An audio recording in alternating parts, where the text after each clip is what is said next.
aka ni akantu keza wakora utangira igisirimba uri kuzamuka, ni akantu watangirana kandi nta na pad nta niki gusa konyine ukagatangira, ni akantu keza kabisa kafasha amateraniro, ni aka ngaka.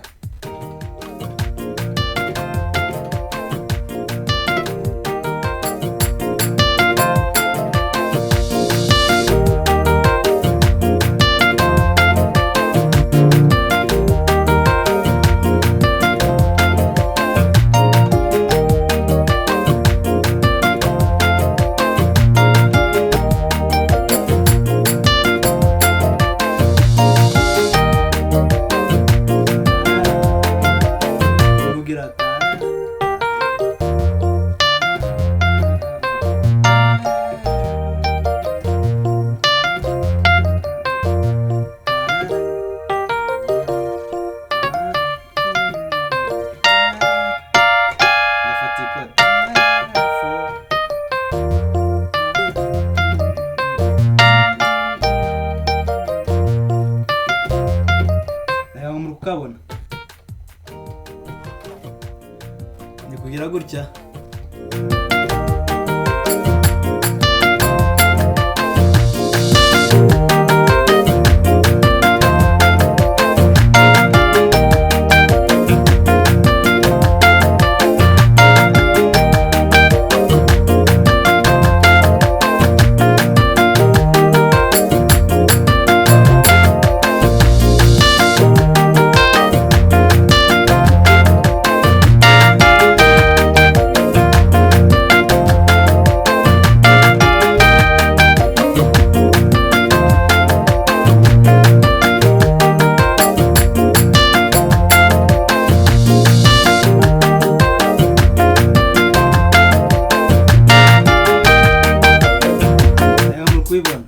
Kugira gutya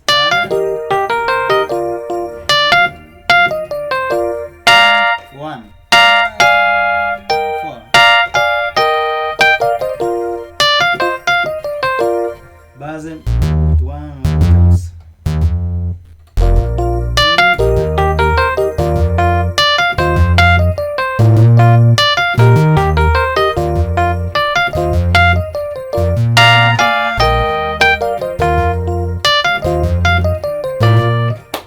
Twiza kandi tworoshe turyoshye mu gisirimba wakora, mukore practice bizagenda biza kabisa.